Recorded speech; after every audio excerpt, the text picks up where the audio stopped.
Is October 27th. Welcome to my super death grind. Old Jamesy Poo grinding his life away for 2 years of his life. We're going to see what I cannot do with the good old 2 years. Yeah. Updates on things. Trying to quit the old caffeine. It's going good. I am down to a decaf cup a day. I feel pretty fantastical right now. My energy levels are really, really, really, really consistent. They're not caffeine high, insane, crazy, because typically when I take caffeine, I feel the need to kick through doors. If I were to drink a Red Bull right now, I would want to run through that door right there. You can't see that door, but it's there. So I don't get that crazy energy levels, but which is good because I'm a crazy person anyways. But I just generally have high levels and no crashes throughout the day. No no tiredness, no slowdown, no brain fog, no nothing. So that's great. So I'm currently just drinking a decaf cup of coffee in the morning.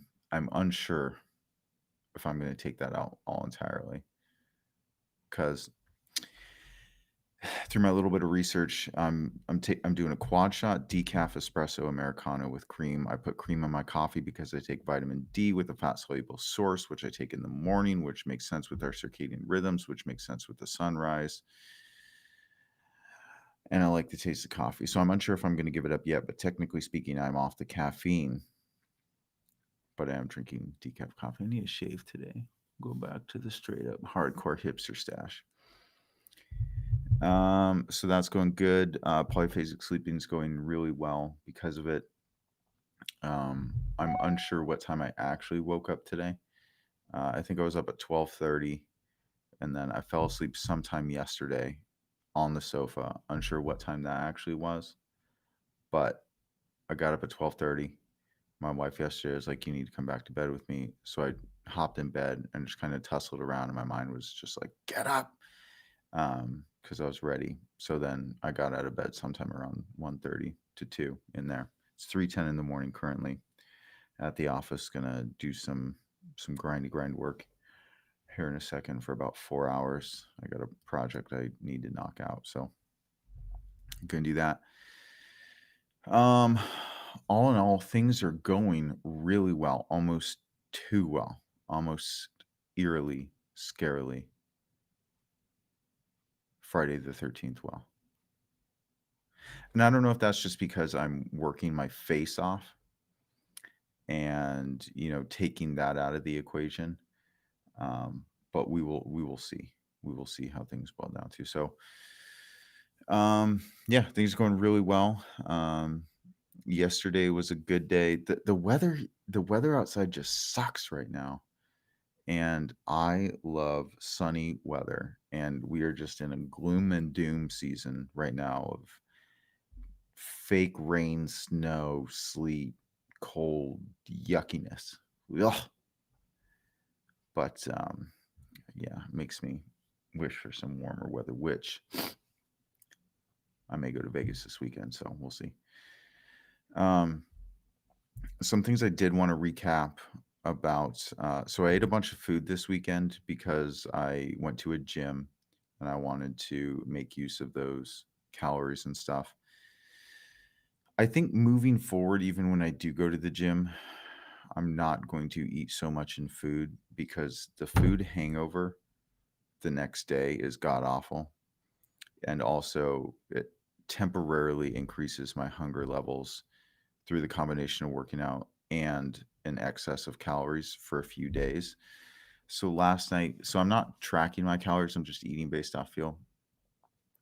So I don't know how much food I actually ate last night. I had a huge salad and my wife made nachos. So I had just a huge salad with moose meat in it. And then I had some nachos and then half a bag of popcorn. And that's it. But I had a lot of nachos. Oh, and I had a pound of turkey meat with some hummus. So I want to be leaner, and I'm not necessarily. Last week was pretty good, and then this weekend hit, and so Saturday night I was not. I ate a lot of calories intentionally. Sunday night, I ate a lot of food, but not so much. Yesterday night, I feel like I ate a lot of food, but I could also just be bloated because I had them refried beans in my salad and nachos. So we'll see. But I think I'm going to eat substantially less calories today in general just to feel really good mentally. Not that I don't right now, but I want to double down on that and feel really good. So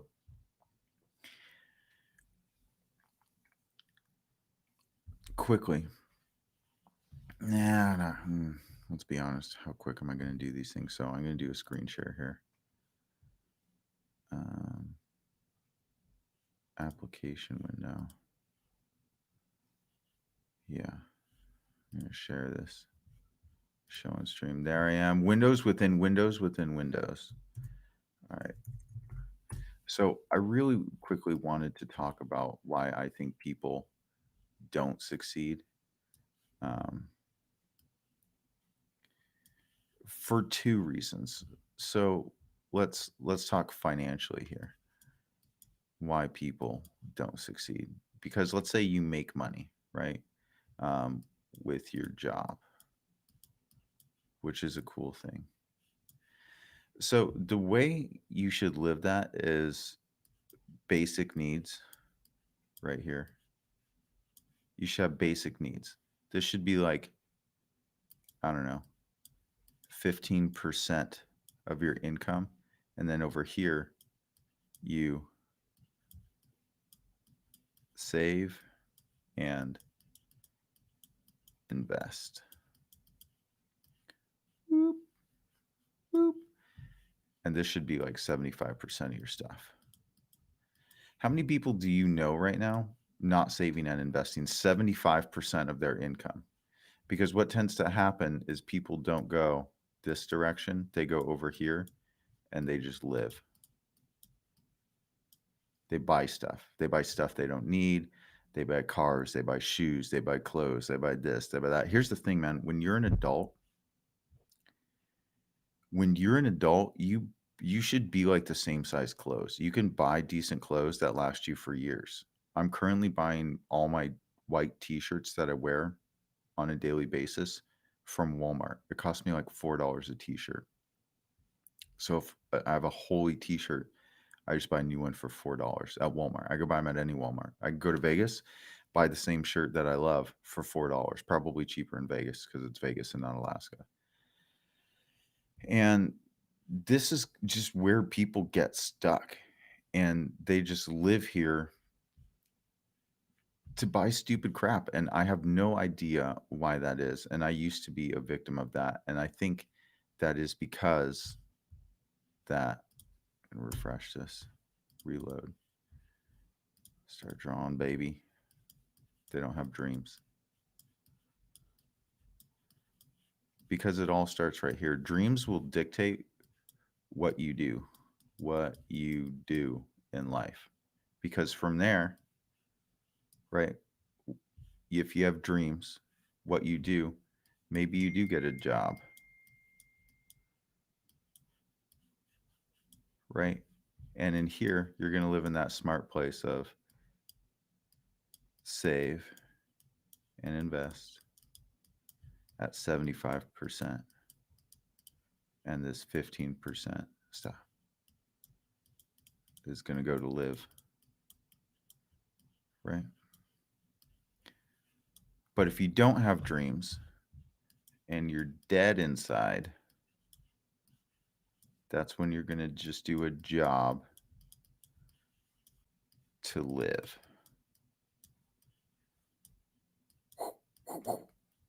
So you need to be over here. What are your dreams? What do you want to do? Do you want to be a dancer?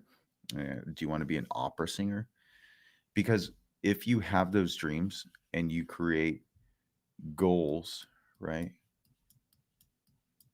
Legitimate, oh, there's an A in there, legitimate, sustainable goals that dictate what you do, how you perform in your job to do these things to ultimately get you in a position to do your dreams. Because most people just live here in the dead life because they've given up on themselves and their dreams. And I think a lot of that is because life just hits you in the face. Wait, you say cancel. Hide. Don't screen. Because people just stop.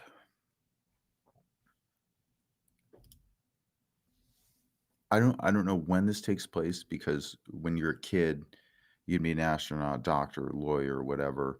And then somewhere in high school, it's like you got to start studying for the SATs and the LSATs and get into a certain school. And then you got to get into college and then you got to study really hard to get this job. And then, wait a second, mom and dad, I thought I was going to be a fireman. I thought I was going to be an astronaut. No, you need to go to school, which is totally bunk. Basically, give up on your dreams. When I was younger, I wanted nothing more than to be a musician. Pretty good on the guitar, not that good vocally, but I wanted to be a lead singer. If I could go back in time, I would try to be a musician. At 18, I'd finish out high school, say, peace out. I'm going to go to Seattle, going to go to Nashville, going to go to LA. I'm going to live with my guitar and just play. And if you see people like Ed Sheeran, that's exactly what he did. He was basically, I believe, pretty penniless, living on the streets, just playing his guitar. Taylor Swift, super grindy at an early age. I've heard stories of her just, playing bars with her mom when she was like 12 years old, just going around bar to bar to bar, playing bars, grindy, grindy. And you always get better. You find a way. Your passion will supersede your talents. It always does if you lean into your passion.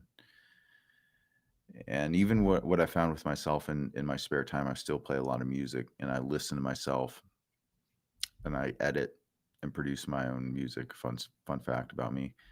And I basically do self vocal training, so I'll read about vocal training, watch some videos, watch some YouTube, listen to myself, do warm ups, do scales with my voices. And I've gotten better as the years progressed as a vocal singer.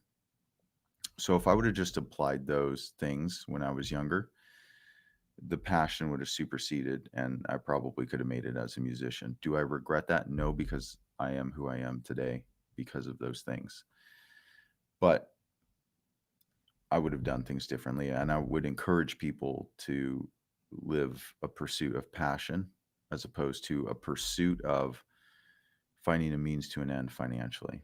Because I think that's what a lot of people are going to tell you to be realistic. And then when you're realistic, you end up giving up on your dreams. And then you go over back to the whiteboard of death where you just live in there. And beyond that, what I think people are too is because people don't save and invest. Hold on, I need some water. Some nice, refreshing water.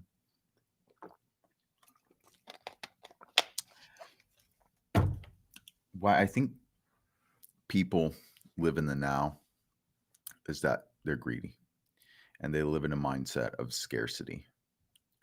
So if you don't view the world as abundant and if you don't view your potential for earning money as abundant, and largely that's based on how you structure your life and your goals and your work ethic and your self-development and how much you put in yourself and how much you invest in yourself. There's all these smaller intrinsic variables that conjure a person who views the world as abundant. But if you live in a mindset of scarcity, you end up being greedy with your money. I've seen this in my employees who work primarily off of commission. They're greedy. They're greedy because they don't believe in themselves. They're greedy because they don't put in the work. They're greedy because they don't work on self development. They are greedy because they live in a mindset of scarcity because they're not doing the right steps, which I encourage them to do. And they just don't do it. They don't put in the work. You cannot be $1 million person if you don't have $1 million morals and ethics, work ethic, self development skills, good, solid habits. You just can't get there. And there's an exception to every rule. I always say that. Let's not focus on the exception to the rule. Let's focus on what the rule is and work backwards from there because everyone wants to be, the one percenters, which fun fact, one percenters technically in America only make about $400,000 a year, which is not that much in my opinion.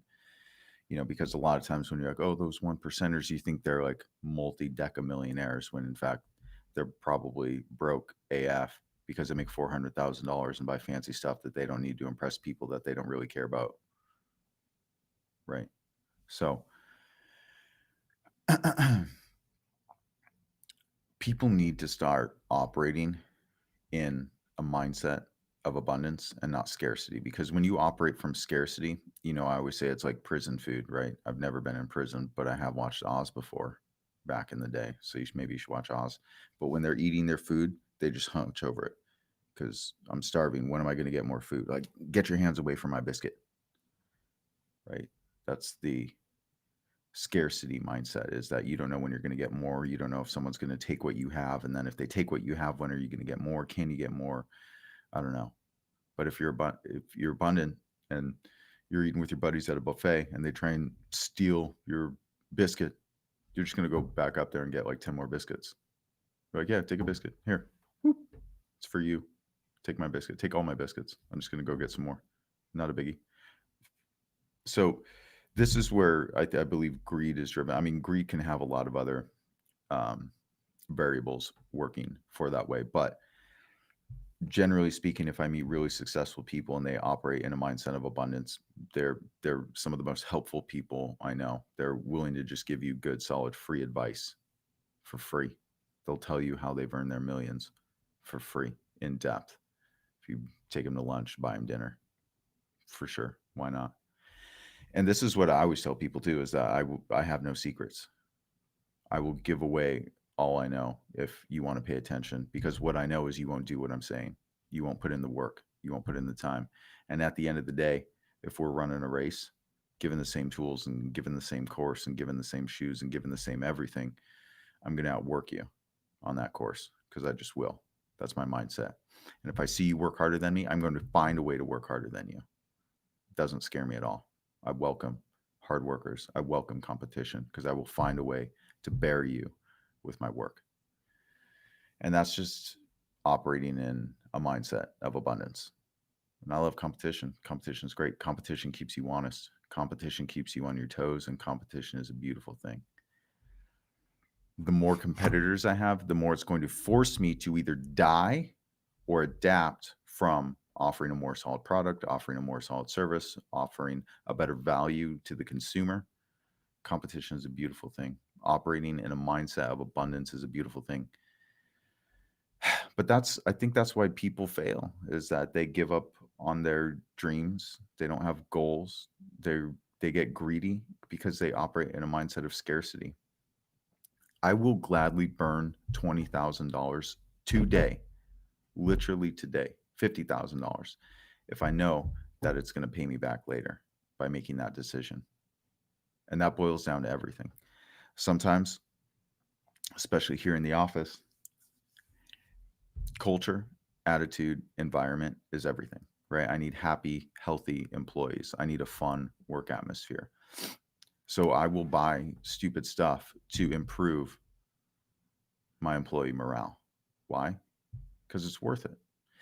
I would rather have 2 hours of happy, solid work than 8 hours of deathful, dreary, sad work, which is what happens in a lot of companies, is that they just shackle their employees to a desk and don't give them any privileges to make decisions and say, work, make calls.